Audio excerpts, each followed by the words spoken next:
రంగనాథుడి ఆజ్ఞ మేరకు వరరంగాచార్యులు శ్రీరంగం నుండి కాంచీపురం బయలుదేరుతున్నారు అని చూశాము.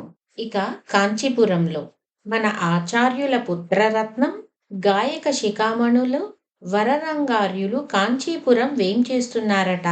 ధన్యులం, సకల మర్యాదలతో ఎదుర్కొందాం రండి అని అక్కడ ఉన్నవారందరూ వరరంగాచార్యులను ఎంతో ఘనంగా ఆహ్వానిస్తారు. రంగాచార్యుల వారు రంగనాథుడి ఆజ్ఞ మేరకు కాంచీపురంలో వరదరాజ సన్నిధిలో తన గాన నాట్య నైపుణ్యముతో కంచివరద్రుడిని ముగ్ధుణ్ణి చేయగా పెరుమాళ్ ఇలా అంటున్నారు: మీ గాన కౌశలానికి మా హృదయం పరవశమైనది.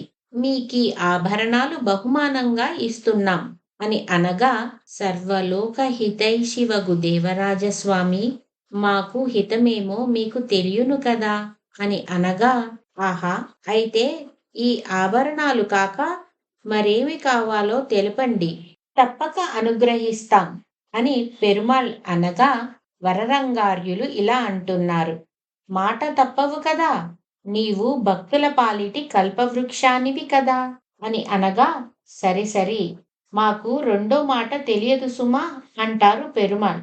దానికి వరరంగార్యులు ఇలా అంటున్నారు: దయానిదే జగత్పతే, నీ వైభవం జగద్విదీతం కావడానికి రామానుజులు వంటి వారు నీ కైంకర్య నిరతులై ఉండడమే కారణం కదా అని అనగా, అవును, అందులో సందేహమేమి అంటారు పెరుమాళ్. దానికి వరరంగాచార్యులు ఇలా అంటున్నారు: స్వామి, శ్రీరంగనాథుని క్షేత్రమైన శ్రీరంగములో కూడా ఎన్నో సంస్కారాలు జరగవలసి ఉంది. అందుకు కూడా సమర్థులు శ్రీరామానుజులే అని అనగా పెరుమాళ్ ఇలా అంటున్నారు: అంటే మీ అభిప్రాయం రామానుజులను పంపమనా ఏంటి అని అనగా వరరంగార్యులు ఇలా అంటున్నారు: అన్నీ తెలిసిన నీకు చెప్పాలా స్వామి, సాంప్రదాయ సంరక్షణ కోసం సదాచార్యుడైన రామానుజులను శ్రీరంగనాథుని సేవకై ప్రసాదింపవయ్యా, ఇది శ్రీరంగనాథుని మనసులోని మాట అని స్వామికి విన్నపం చేస్తారు.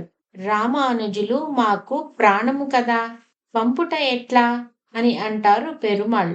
వరరంగాచార్యులు ఇలా అంటున్నారు: స్వామి, నీవు దేవదేవుడవు, ఇది సత్యవ్రత క్షేత్రము, ఆడి తప్పనని నీవే పలికితివాయే, కరివరద వాగ్దానము చెల్లింపుమయ్యా అని ప్రార్థిస్తారు. దానికి పెరుమాళ్ ఏమంటారో రేపు చూద్దాం.